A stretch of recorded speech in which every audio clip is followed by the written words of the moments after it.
Hi, everybody. This is Gad Saad.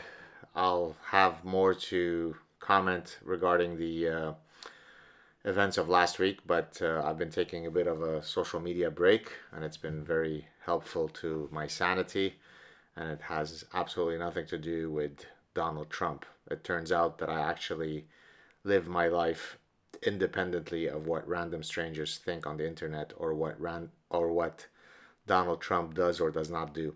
In any case, regarding the purge that's happening on social media, and also, the banning of Donald Trump from all the various platforms and what's happened to Parler and so on. Well, in the Parasitic Mind, I have a section in chapter 3.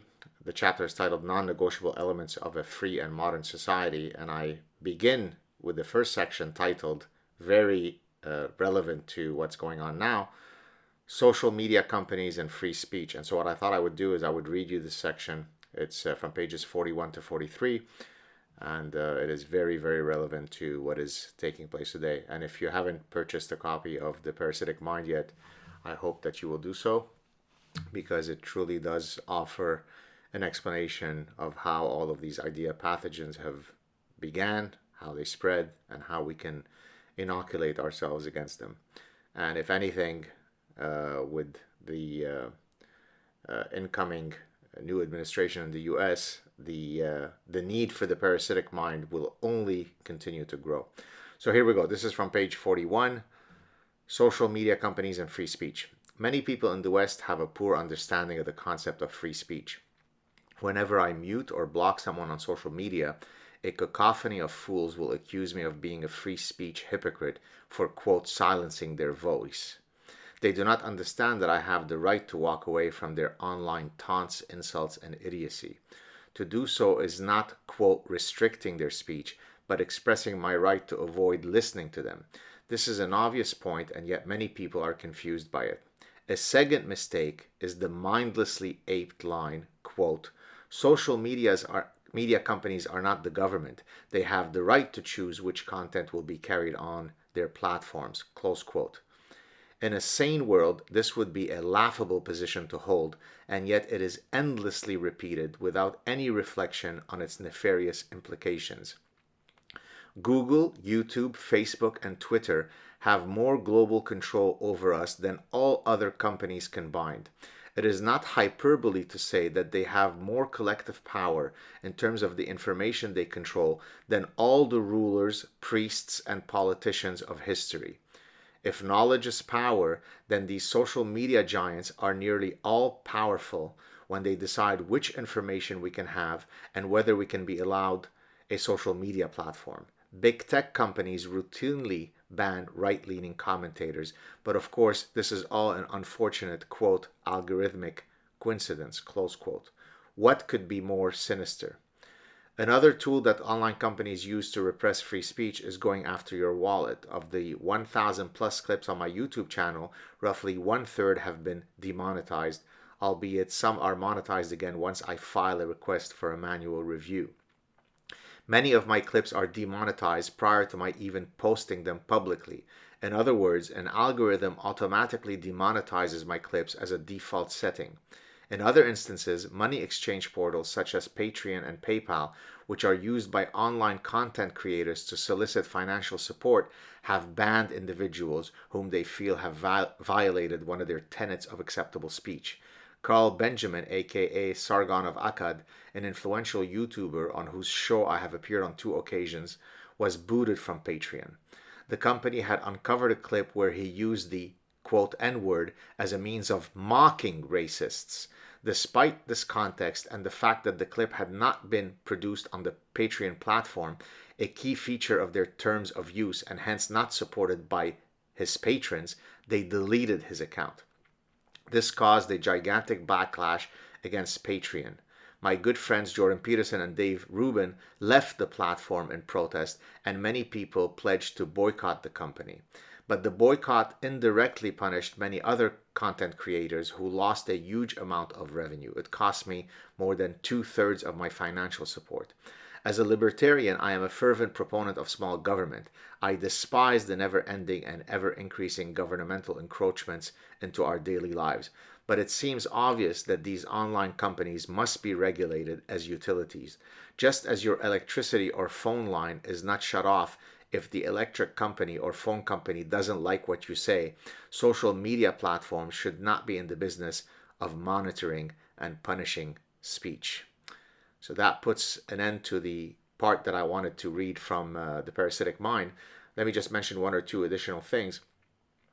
The idea that Donald Trump incited violence directly, and therefore this falls under, the proviso that speech is not protected if it's an incitement of violence. This is a very, very dangerous, slippery slope, because while I'm not a lawyer, and I don't need to speak as though I am making legal arguments, just from a purely rational perspective, anything can become a form of incitement to violence through focusality. And another section, by the way, that I discuss in the book deals with focusality, where you try to attribute causality to things using a causal chain of explanations that are completely illusory.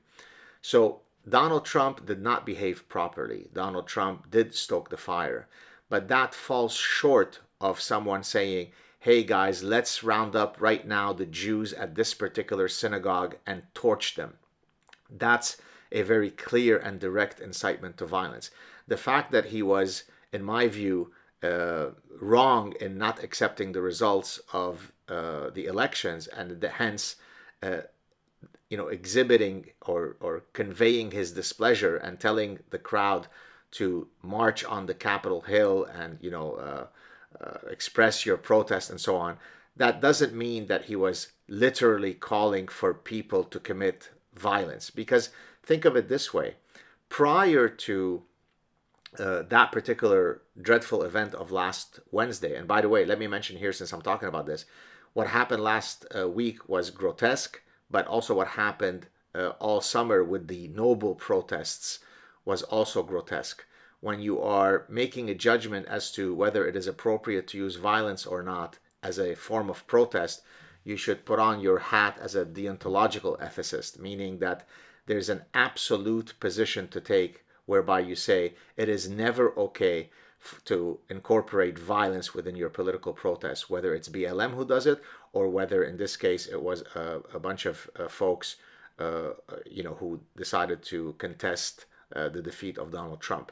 They're all execrable realities that we shouldn't tolerate in a free society. But to come back to the incitement to violence argument, prior to the Wednesday event of last week, I think it was Wednesday, people were saying just the rhetoric of Donald Trump is stoking violence. His existence is stoking violence. By the way, in the Middle East, in many countries, the concept of fitna, right? If you, by merely not being a member of the noble faith and practicing your faith, that's not the noble faith, you are engaging in mischief. And that itself is a form of violence, or you are triggering noble people. So the idea of how you can concoct a, quote, causal explanation so that it fits under the rubric of incitement to violence is a very dangerous, slippery slope. And I know of some legal scholars who are actually weighing in on this point, which is incitement to violence has to be very, very clear. As I said before, if you were to say, hey everybody, let's head off to this Jewish school and kill all the people inside that school, that's a very clear and present direct incitement to violence. What Donald Trump did is, in my view, very bad. He's only stoking the fires of, getting people riled up. But that doesn't mean that the sitting president of the United States should be removed from these platforms. If they remove him, it becomes very easy to remove anyone, because if you say something against the COVID lockdowns, that's a form of violence, because there's an acceptable stance, and if you are against it, you're engaging in epidemiological violence. If you criticize Islam, it becomes a form of hate speech that marginalizes Muslim people, and so it becomes a form of indirect incitement to violence. So let's not criticize a religion. Let's not debate whether the COVID lockdown is good or not. Let us not air out whether we agree with the election results. Let us not state whether we feel that it was fraudulent or not, because that is a form of incitement to violence. So anything that is contrary to the accepted narrative becomes a incitement to violence. So it's a very, very dangerous slippery slope. We need to be very careful about it. And we need to find a way to be able to disagree with each other while always being deontological when it comes to the foundational values that define free societies. To those people who thought that last week, again, I took a break because I could not handle Donald Trump's dictatorial behavior, you are truly just cretinous people. I had some health issues that I had to take care of. Luckily, knock on wood, things are doing okay, and had absolutely nothing to do with Donald Trump. The fact that someone who doesn't know me could post things regarding my wanting to take a break last week that is so diabolical, so evil, so void of empathy is simply astonishing. And it explains why people don't want to participate in the public debate of ideas, because you better get ready to get smashed day and night. And I should also mention, one or two idiots said, "What kind of honey badger are you if you decide to take a break?" So would you have told me the same thing if I were suffering from pneumonia? Would you have said, "Hey, you're not a honey badger"? Guess what, cretin? My honey badger credentials were met 20 years ago when I began talking about these things. In one day, I engage in more honey badger behavior than most of the cretins who ever criticize me will in 20 lifetimes. So try to be a bit more sympathetic. Try to understand that people may have other issues that they're dealing with in their life. Try to be a bit more kind. Yes, debate ferociously ideas, but maybe give people the benefit of the doubt, because some of us have nothing but purity in our heart. Cheers, everybody. Have a good day.